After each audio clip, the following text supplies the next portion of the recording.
Terry Miller with the Des Moines, Iowa User Group. And yesterday we had the pleasure of hosting David Giller as our speaker. And he talked to us about just some best practices around the Lightning User Interface. And we had a fantastic session. It's probably going to be one of my favorite sessions that we've done so far this year. I guess it's only 2 months in, but it's still one of my favorites for the year. And he just knocked it out of the park. I really think you're going to enjoy this video if you weren't able to participate live. David even stayed for like 30 minutes after the session was over and interacted with our group. Just a fantastic guy. And David, if you're watching, thank you so much for leading our group, for taking the time out of your incredibly busy schedule. Greatly appreciate what you do, and the time that you spent with us yesterday was just, I'll use your words, freaking amazing.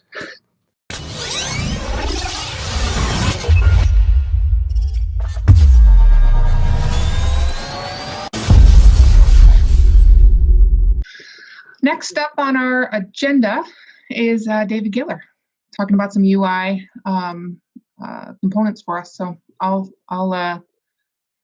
punt it over to you. Thank you, Carla. Yeah. Thank you guys for having me. I'm excited to be here.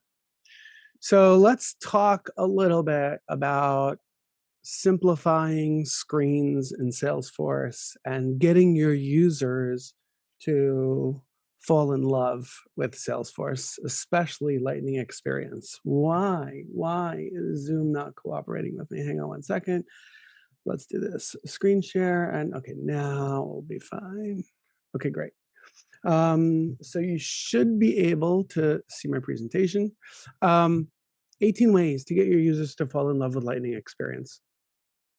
So some of you might be wondering, like, how did I even come up with a topic like this? I think most of us have seen this before, where we've either inherited a Salesforce org or we were the ones responsible for setting up a Salesforce org in Lightning. And whether your users are brand new to Salesforce and brand new to Lightning, that's all they know is Lightning. They don't even know what Salesforce Classic means. Or if they were in Classic before and moved over to Lightning, either way, there could very easily be this shock factor where we as admins had the best of intentions of utilizing some of the out-of-the-box features that Salesforce gives us as admins to customize the Lightning experience, the navigation, the global actions, the record pages, and we take it a step too far because we've played around so much that from a technology perspective, it was super cool.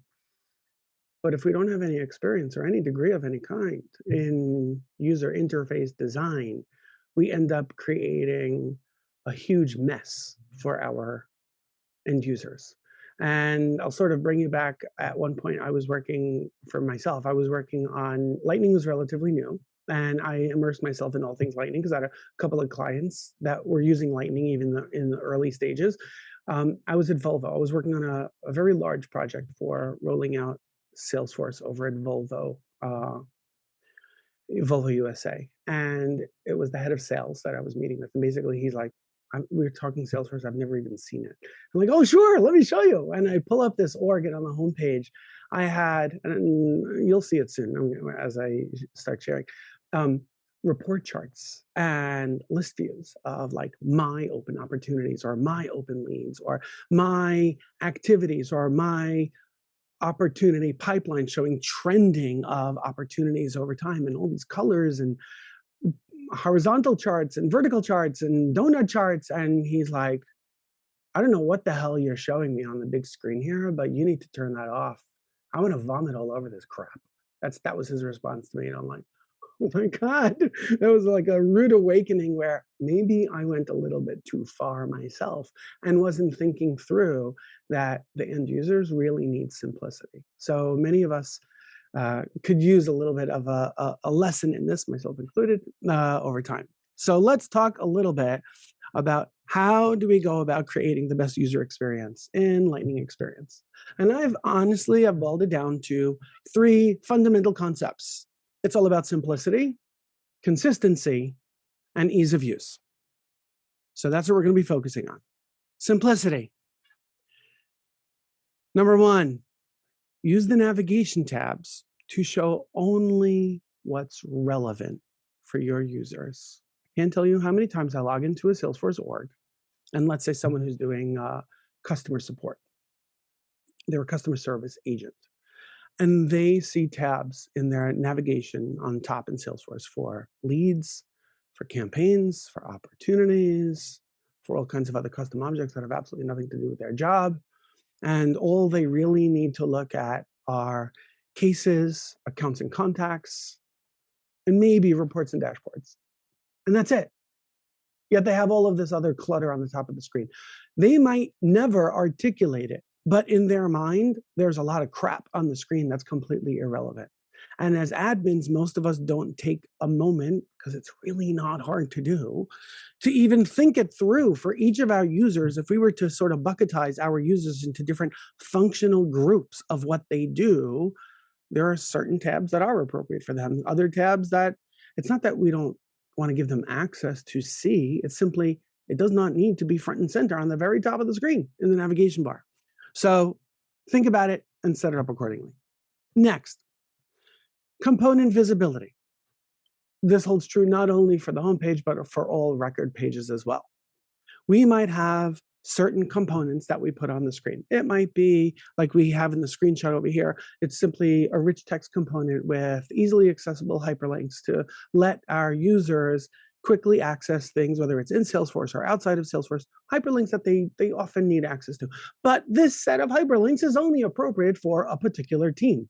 Maybe it's only appropriate for the East Coast sales or West Coast government sales team. Well, don't give them all their own frickin' custom homepage. That's nuts.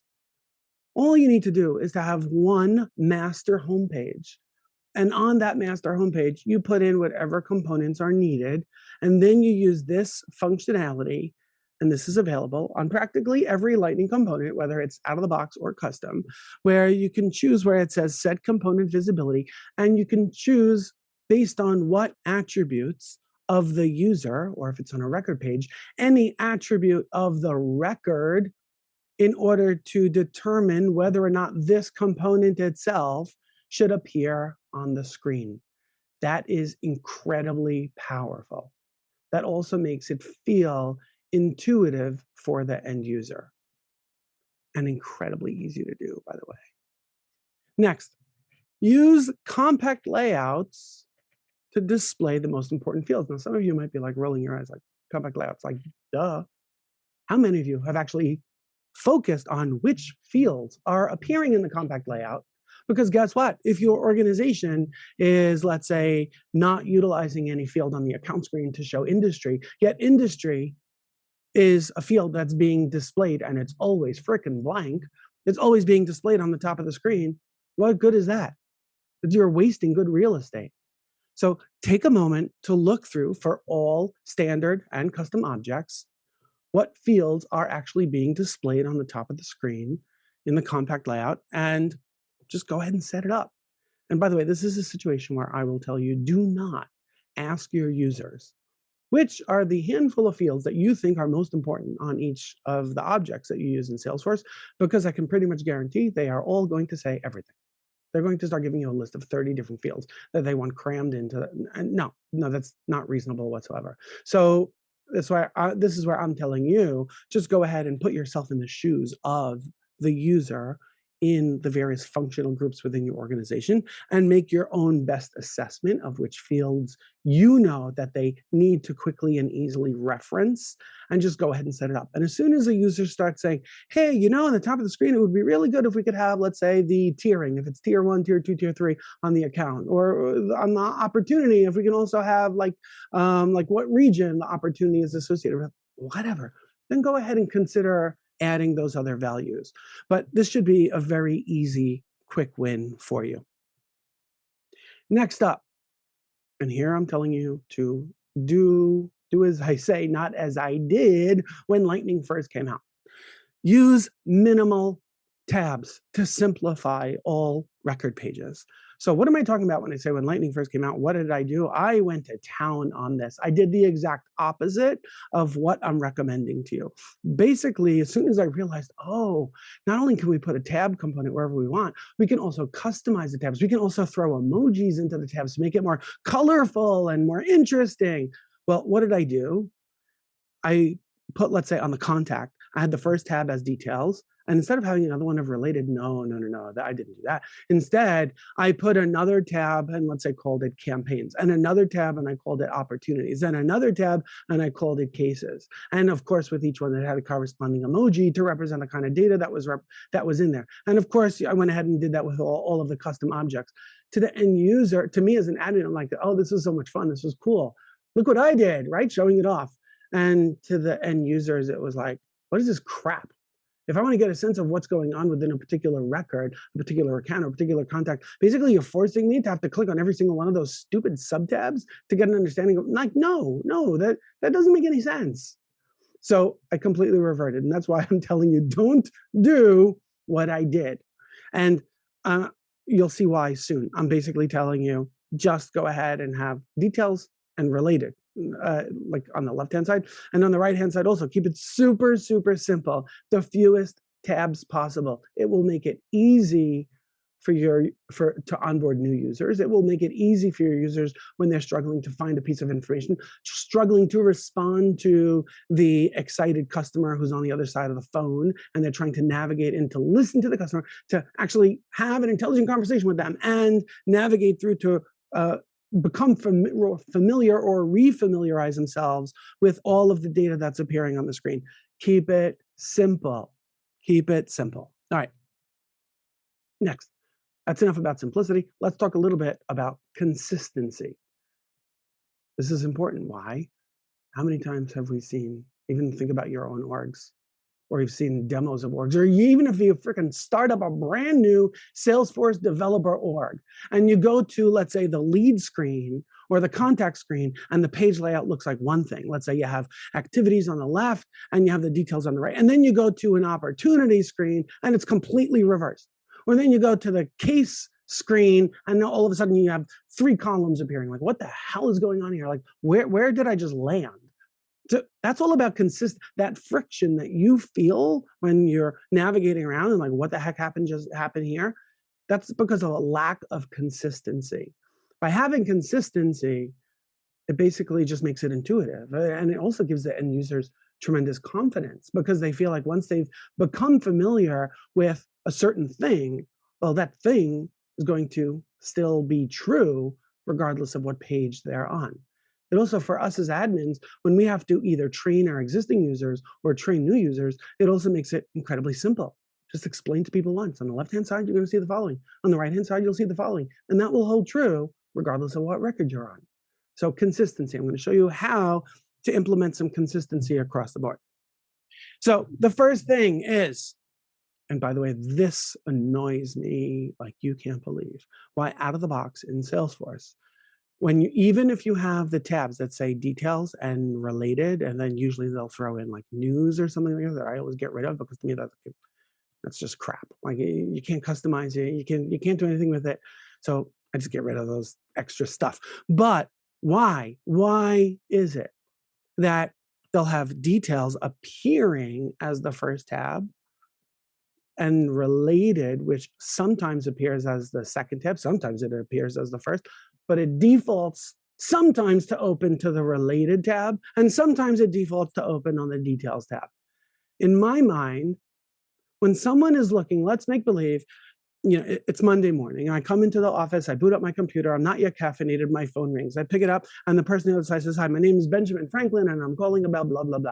Okay, I don't remember anything about Benjamin Franklin or any of his opportunities or any webinar that he was recently invited to. I don't know what the heck he's talking about. So I go on the top of Salesforce, and I do a search for Benjamin Franklin. And when I finally land on his record, do you think I'm landing on his record because I want to see everything that's associated with him? I mean, maybe yes, eventually, but first I need to ground myself on who the heck is this guy? What company does he work for? Where is he geographically located? What is his job title? And you're not going to have all of those data points sitting on the top in the compact layouts. So my recommendation is First, to make it not confusing for your end users, first, not only make details the first tab that appears, also make it the default that when you land on any record, first you get to the details screen, and then if you want, you can navigate over to the related tab, and you'll see why soon. No one will ever need to ever click on that related tab anyway, but give it to your end users regardless for confidence. And again, think about another use case. You're looking at you're an end user, you're looking at a report, and the report has, let's say, opportunities. It's listing out my pipeline. And when I click on an opportunity, instead of showing me the details of that deal, I'm looking at the related tab that shows me the opportunity contact roles and the products and the quotes and everything. Like, I haven't gotten myself grounded yet on the opportunity before shoving all of this other nonsensical information in front of my face. So in my mind, details always needs to be the first one for all record pages. As I mentioned a moment ago, the second tab should be related, and I'm going to show you soon why no one will ever click on it, but give it to them anyway. Compact layout, we talked about it before. Make sure it's always on top.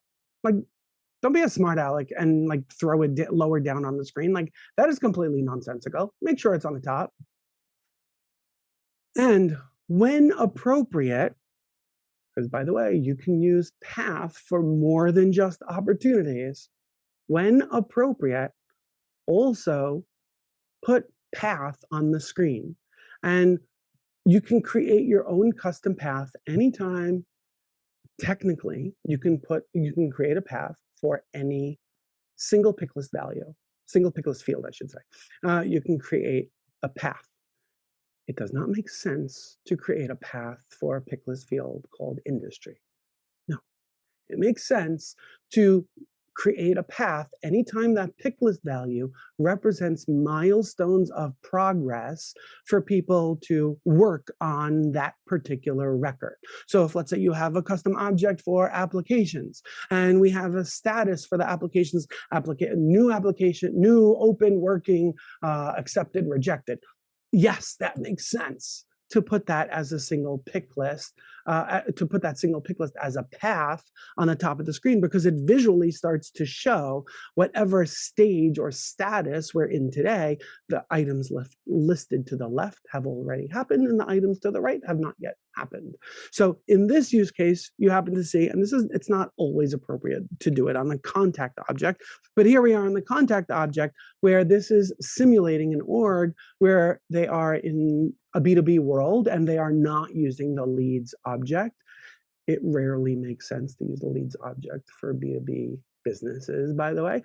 So if they want to track, and I could see the argument both ways, are we tracking whether it's a customer or prospect at the account level, or is it at the contact level? Sometimes it could be both.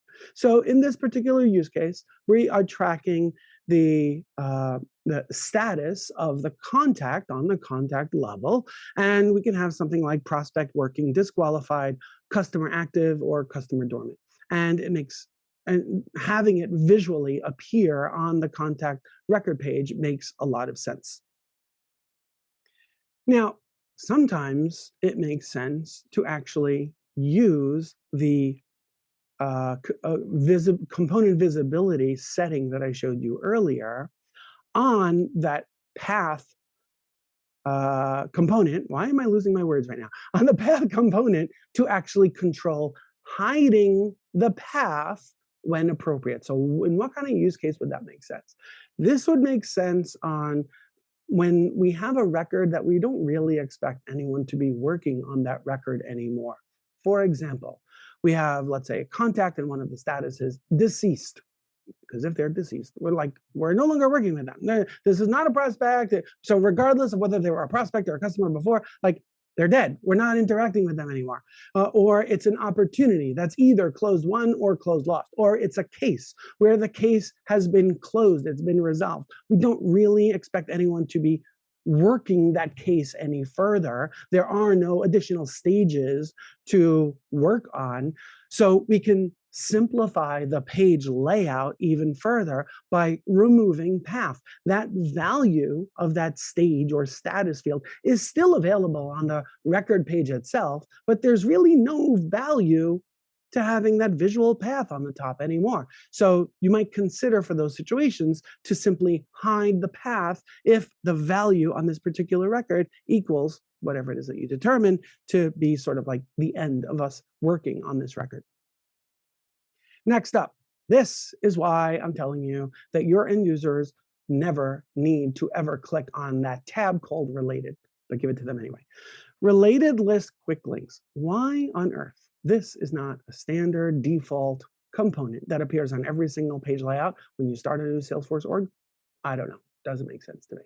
By putting this on every single page layout and putting it in the exact same spot under the compact layout, you're going to do a couple of things. First of all, even if your users are completely brand new to Salesforce, they know nothing about what Classic is. All they know is Lightning Experience. By having the links here, you are very quickly and easily letting them see the number of records or whether or not there are any records of that particular related list without ever clicking on the related tab.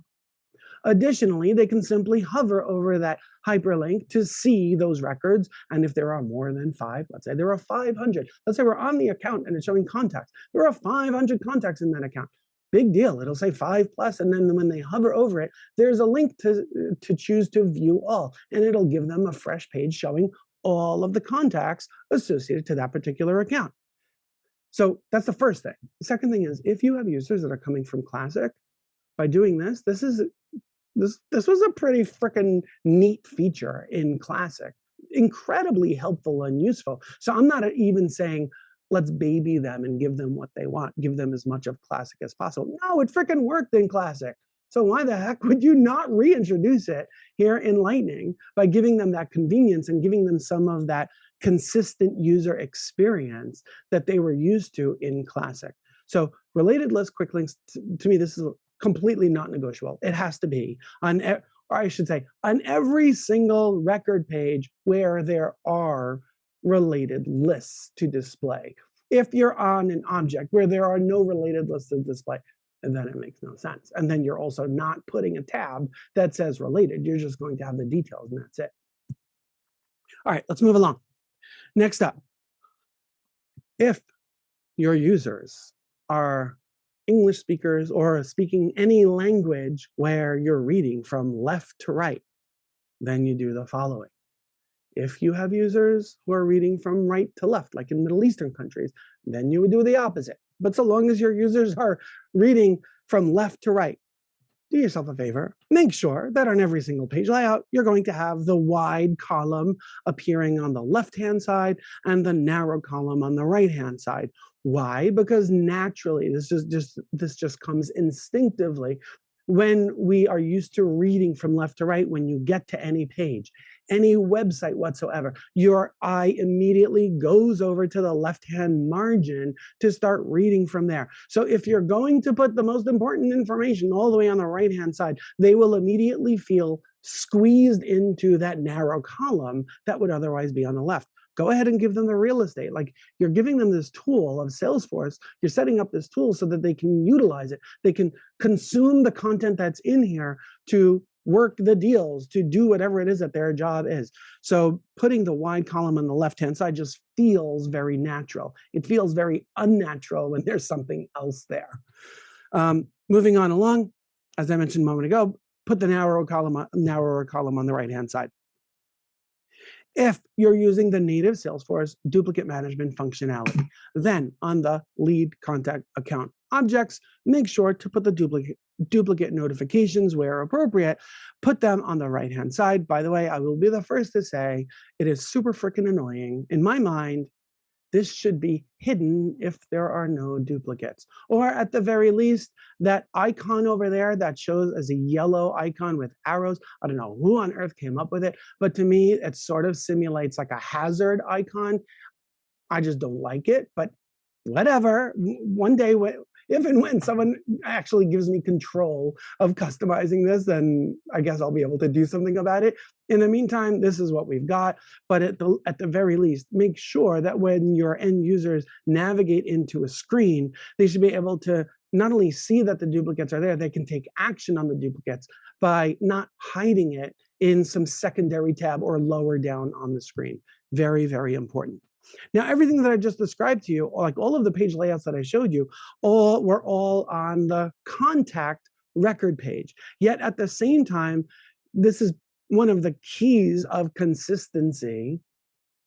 Go ahead and do the exact same thing, the exact same format on the account screen, on the opportunity screen, on all of the objects that you have, whether they are standard objects or custom objects.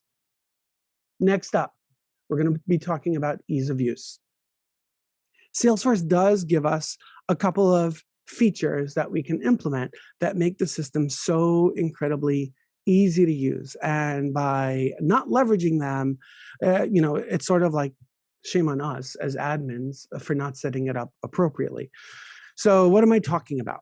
The first thing is global actions. I will be the first to say that for a long time, I sort of ignored everything about global actions. I'm like, yeah, whatever. Okay, fine. So you can create a contact, create an opportunity, log a call from anywhere. Like, big freaking deal. However, this really is a big deal. And even though the feature comes out of the box, also out of the box, Salesforce will put a gazillion freaking options here, which is insanely overwhelming and confusing for your end users. So my recommendation over here is twofold. First, I'm telling you, streamline and simplify. Get rid of all the crap that is not needed in global actions. More specifically, I'll tell you to trim this list to 3 or 4 things. I'll tell you what the 4th one would be. So always, you should have log a call, new task, new event. The 4th one, if you want to, is email. And what this does is as follows.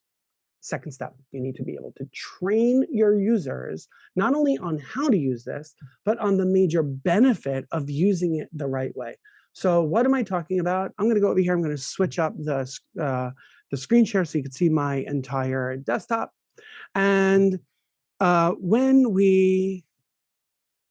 do this. When we go over here and let's make believe I'm looking at a report. Let's click on any random report. It really doesn't matter which one. Let's make believe, and by the way, this is how I train new users. I'm like, part of the power, and this is one of the first things that I train new users on. Part of the power of what you have up here is you could be looking at any particular record. Let's make believe that my boss is breathing down my back about all of these activities that were assigned to me that have open due dates. And I haven't worked on them, or it could be my open pipeline, whatever it is. My boss is on my case about all of this. And I'm sitting here and I'm focused on this and I'm trying to work on all of these. I'm trying to click into each one of these items so I can resolve them and get it up to date because I don't want my boss bothering me anymore. And all of a sudden my phone rings. And when my phone rings, it's a customer, and maybe it's a customer that I'm intimately familiar with. I do not need to, I've already memorized everything that there is to know about this particular customer and his opportunities. I don't need to navigate off of this report to have an intelligent conversation with that customer. And maybe the reason why I've been slacking and following up on these items is because I've been immersed in taking care of that customer. So I know everything that I need to know about that particular customer. I don't need to navigate off. Yet, I still want to be able to create 2 records when I'm having that conversation. I want to be able to log the phone call that I just had the conversation with this person. And I want to be able to, if during the conversation, I promise that I will follow up with whatever it is, that to be able to create that follow-up task for myself, or maybe even assign it to someone else without navigating off of this screen. So basically, I just walk them through and show them from this report. I can go here and I can click log a call, and I can work that new record right from here, where let's say I'm having a conversation with George Clooney. So let's go here and start typing George Clooney. And let's associate, of course, it would help if I could type appropriately. I mean, please. So I can associate it with George Clooney, and maybe this conversation is about a particular opportunity. So let's navigate over to the appropriate opportunity. Let's just click on any random opportunity here. And I can go here and, spoke with client about blah, blah, blah, blah, right? And I can go here and I can simply go ahead and do that. And I log that phone call. And then I want to remind myself that I promised him that I will follow up with him on something else later on in the week. So let's go ahead and do the exact same thing by creating that new task. I'm able to create those other records without ever leaving this particular screen that I'm on. This is incredibly powerful for your end users. So don't leave all of the 25 freaking options that Salesforce gives out of the box. Streamline it. Just put the most important things on the very top. All right, let's move on. Spent a lot of time just on that one. We're over here. Okay. So the next thing that we're going to talk about is the utility bar. This is another feature that initially I did not give a whole lot of attention to. I'm like, yeah, whatever. Okay, so you can have things on the lower portion of the screen. For your end users, this is really powerful. And my initial recommendation is don't bother asking your users, hey, I could put stuff in the utility bar. What would you like me to put? They're going to come up with all kinds of crazy nonsense. So my recommendation is you put yourself in the shoes of your end users, and chances are that you already know what kind of records are most important to them. Chances are that they will get immense value if you simply put the following types of list views in the utility bar. If you do nothing but list views and you put 2 list views, put one, which is, if you're using leads, you can put my open leads. If they're using accounts and you're categorizing accounts in some way, like a tier 1, tier 2, silver, gold, bronze, my silver accounts, my tier 1 accounts. If they're in sales, my open opportunities. If they're in customer support, my open cases. Or if they're a manager, my team's open cases, my team's open opportunities. And put that, whoops, where the heck did I just go with my cursor? Just put that in the utility bar. And then you need to teach your users how to use this functionality. And by the way, if you're not familiar with this functionality, I need to show you how this works because this is freaking really cool stuff. So I'm going to go over here. Come on. I want to grab that browser window and move it over a little bit.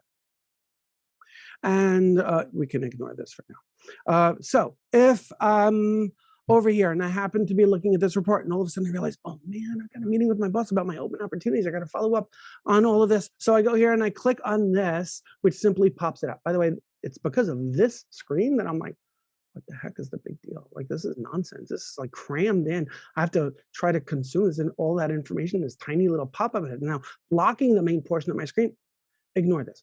The magic here is in this little icon to pop it out. And once you do that, basically it opens it up in a separate browser window. And then your users can basically just do something like this. And they can then go ahead and adjust their browser windows to their comfort, because hey, if I really wanted this to be wide, I can make it wide, but okay, let's go ahead and just do this.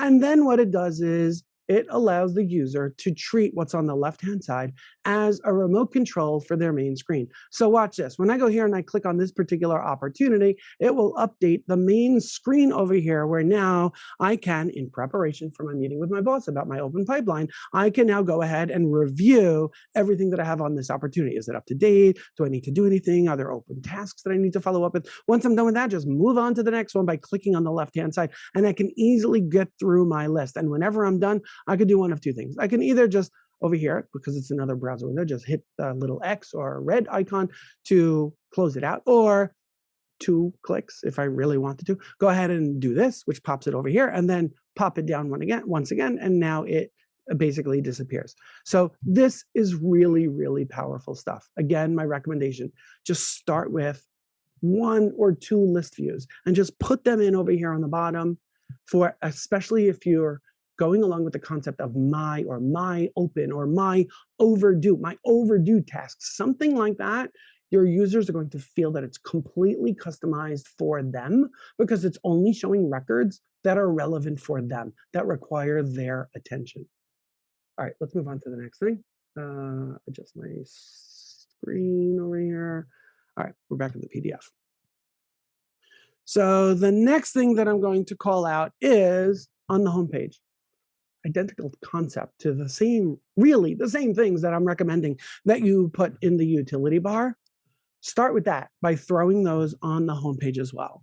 And this is something that's incredibly simple, but the psychology behind it is huge. Where for an end user, if they're in sales and opportunities are relevant for them, then this list view gets displayed. If they're not in sales and they're not working with opportunities, they will never own any opportunities. Then you hide this freaking component. You just show them whatever is relevant for them. But what this does from a psychology perspective, each end user, when they log in, they will immediately see data that is customized and relevant for them. They will immediately feel this tool is all about helping me to be more productive, helping me find the records that I really need to pay attention to. Really, really important stuff. Next one, rich text components. So you can put rich text components pretty much anywhere in Salesforce. You can put it on the homepage, you can put it on record pages. As admins, we can utilize this. It's such a simple, basic feature that gives us so much creativity and flexibility on doing things. So, for example, like in this screenshot, okay, so you see it's a whole bunch of, it's just links, hyperlinks that they can easily access. Sometimes we might have a use case where we just need to put a big, ugly text reminder, let's say reminding people to submit their expenses by the end of the month. Or let's say if we are on an opportunity and the opportunity close date is in the past, to put a conditional rich text component over there that will immediately display, again, like with some big, ugly coloring of font or an ugly emoji that's really big of like this opportunity is overdue. So you can use this in a lot of really creative ways of not only putting reminders / quasi notifications on the screen to sort of call out things that are relevant. And again, only for those users that will find it relevant, but it will also allow us to make the system a far more efficient productivity engine for our end users. Really, really powerful stuff. All right, next up, rich text component, report chart components in order to show relevant metrics on the homepage. So this is similar, not identical, similar to what I described before about putting list views where we're filtering based on my open leads, my open opportunities.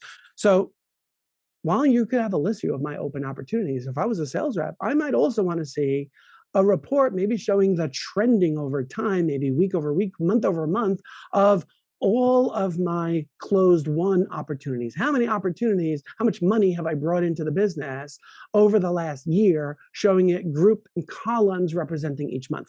Or maybe seeing all of my opportunities, but visually represented based on the stages for those opportunities. So you think of it in terms of similar data to what I described before with the list view, but more from a trending perspective or a grouping perspective. To display it in that way is incredibly insightful, not only for the lower level worker bees, the people who are working to close the opportunities, close those open cases, convert those leads, but also for the managers to be able to see my team's opportunity, to see like the pipeline for the entire team, maybe broken down by team member, or broken down by stage, or broken down by industry, or broken down by how many were created this week versus last week. So you can get creative in putting a lot of very important data directly on the home screen, again, totally customized for each user. Anyway, that's pretty much it in terms of the best practices that I have to share. What I'm going to do with you as a gift for all of you, I am giving you a hyperlink. I'm going to put it in the chat right now to enroll in a course I have online, How to Simplify Your Salesforce Screens. I walk you through not only everything that I covered at a pretty rapid speed just now, but also showing you exactly how to take action on all of these things in case you're interested in that. So let me go ahead and stop the share and pop into the chat to put that hyperlink for all of you. Questions on anything that I covered? That is awesome. Thank you. We did have a question from early on. What are your thoughts on different tabs for field through the use of dynamic forms? Using dynamic forms. Yeah. Different tabs for the I'm trying to make sure. Brentel, can you elaborate on, I want to make sure I understand your question before I go off answering the wrong question. I can do that. So you mentioned having kind of minimizing the number of tabs you have. And with dynamic forms now, you can do a little bit more of that and create tabs for fields. So not just related objects, but actually fields. So we're kind of thinking of doing that. And again, not going excessive, but have a couple tabs, one with all the main details, and then one that's more kind of secondary that you don't always need, but might need. And I'm just kind of curious, like, what are your thoughts on that? Because dynamic forms lets you do it. Our page load time has improved a ton by getting some of those fields off there. So just curious. Yeah, it is a great question, by the way. So I have not yet played around with dynamic forms because I am purposely waiting until it's available for all standard objects. Because to me, it's sort of like a tease. Okay, you can use it for custom objects. As soon as I do that, every single client is going to be like, okay, what about the opportunity screen? Like, anyway, so my thought on that is as follows. For the end user, having all of each tab is an extra click. And it might seem like big freaking deal. It's just a click. To the end user, that's sort of like asking them to jump over another fence. That's how it feels for them. So my recommendation would be to think of here's what I'm most excited about. By the way, I thought that dynamic forms for standard objects was going to be available in the spring release. Like anytime anything was posted about dynamic actions available for standard objects, the word actions like went right over my head. And I just automatically assumed dynamic forms. And it was like 2 days ago, I log into one of my orgs and I'm like, I can't wait. I want to create a freaking, on the account screen, I want to create a dynamic form. And like, oh, I'm so dumb. It's only actions. I mean, okay, that's valuable too, but it's not the same. So I'm super enthusiastic about playing around with dynamic forms, but to me, it's not for the creation. I would not create them as separate tabs. I would not do that. What I would do is as follows. I would do one of two things. So think of it like eliminating the need for a custom page layout based on record type. So let's say there are certain fields that are not needed here based on the record type. I happen to be on an opportunity. Certain fields that are not needed for a specific kind of record type. I would get rid of the page, the old school classic page layouts, have only one page layout there. And this way on the Lightning page layout, specifically bring into each component those fields that are relevant or not relevant for particular record types and control based on the record type whether or not those fields should be displayed. And I would utilize the separate component to also, as my understanding, why is it that I like on this screen, I don't necessarily have it. Hang on, let me click into any contact. I should have it there, where like the grouping, like the sections on the page layout, I'm envisioning that with the dynamic forms. What is taking my browser so long? With the dynamic forms, it would make the sections a little bit more prominent. And so just like leverage the labeling of, okay, my computer just gave up on me. Here we go. So like here where we have like contact information, phone numbers, I'm assuming it would be like almost identical to this, but a little bit more prominent. I would absolutely leverage it, A, for that, and B, if, and I think many of us have been there before, if you have an object that no matter what you do, you're still stuck with 300 fields, 400 fields on the page layout. That's where we're at, 400. Yeah. So you don't want, I have some clients that have reached the max and they came to me saying, okay, we're ready for you to help us clean up our org because we can't create any more custom fields. I'm like, why is that? Like, once you got to 200, you didn't realize that was more than enough? Have any of you tried logging in onto that record from a mobile device to keep scrolling? Like, anyway, so what I would do is, there are some situations where it's completely justified, like there's nothing you can do, where you still have a ton of fields, instead of forcing the users to keep scrolling down, like in certain situations, and it might be based on a value of the record. It might be based on for the opportunity, let's say the opportunity amount, or a particular date, any attribute of the record where it might warrant creating a separate section for those particular fields that are of particular relevance in those scenarios, and place that, let's say, like over here on the upper right-hand side, to make it a little bit more prominent. That's what I would do. you bring up, so you happen to bring up something else about the tabs. And I'm going to show you a trick that I've done in some orgs where, let's say we have a situation where we want to have, for some users, let's say you're in an org where you're using Salesforce, LinkedIn Sales Navigator in Salesforce. And what that means is on the contacts tab, you're going to, on the contacts record page, you're going to have an additional tab over here for LinkedIn Sales Navigator. So let's go ahead and let's simulate that. And basically what I'm going to show you is, so if I go over here, let's go ahead and add a tab. And even though I'm not going to put any content in it, so I'm going to go over here and we'll just simulate LinkedIn Sales Navigator. And let's throw it over here. So it's only the sales team members that are ever going to get access to LinkedIn Sales Navigators. Those are the only people that we're giving licenses for, which means that even seeing this tab is completely, it's occupying unnecessary space. It's confusing and intimidating for users who are not in sales, where like this is totally not relevant for them. Then what I would do is this. The same concept that I showed you before about making any compact layout, controlling the visibility of it. Then what I would do is I would go right over here and I would take, I'm selecting the entire section, the entire component of the tabs. And basically over here, I would control to only make this visible to, let's say, users who have a profile that contains the word sales kind of a thing. And then what I would do is, let's go here, let's back out of that. And then what I would do is I would simply replicate it by throwing another tabs component. And see this freaking drives me nuts. That related is showing as the default one that's open, and it's the first, like, go away. 2 extra steps to always fix it every time you throw on tabs. And then basically I would recreate the same tabs that you have here. So you just bring in, where am I here? Record details, just throw that over here. And you take related and your related list, you just throw that over there. It takes 2 seconds. And then you make this one visible to everyone who do not have the word sales in their profile, kind of a thing. So this way, everyone else only sees the initial 2 tabs, and people in sales, they only see this one.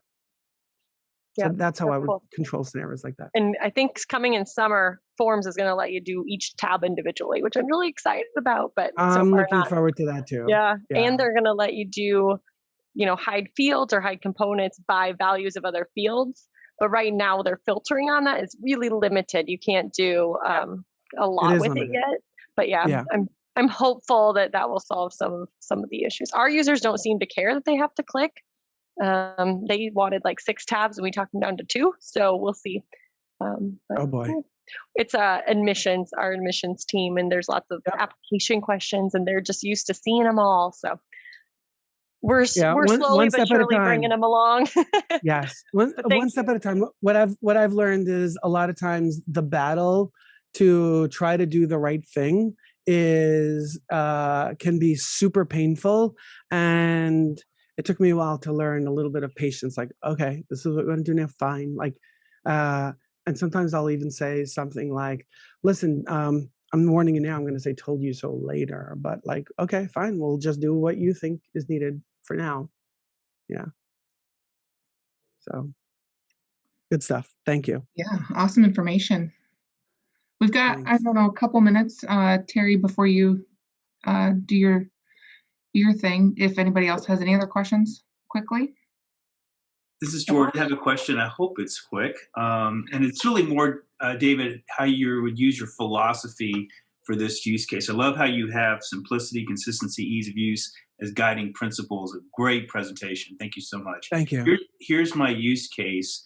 A client onboards new employees using a record type for contacts to track the onboarding of new employees, as opposed to having a custom object. And they do that with the potential idea of using communities in the future. So we'll see how that works. Here's my question. It has to do with paths. So when you onboard employees, they have different kinds. They have corporate, they have employee, and they have independent contractor. So 3 separate processes.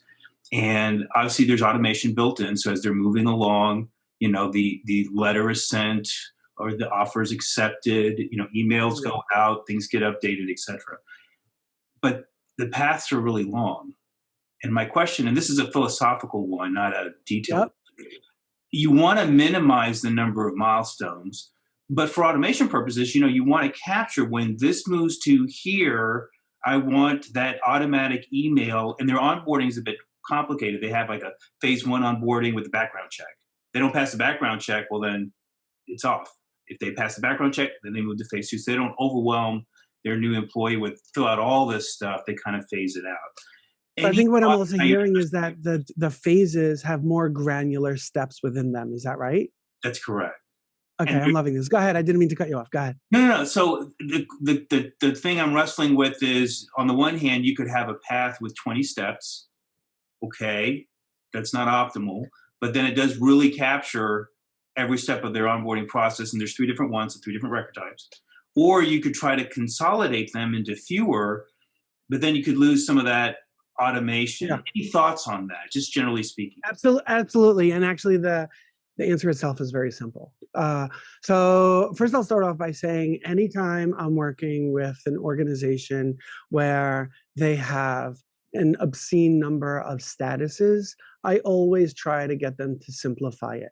And like, I will start off, it doesn't matter what object it is. So let's use the example that you even brought up, which is onboarding of new employees. I would always start off with the most simple, like less than 5 statuses. Sometimes I'll just go to 3: new, open, closed. That's it.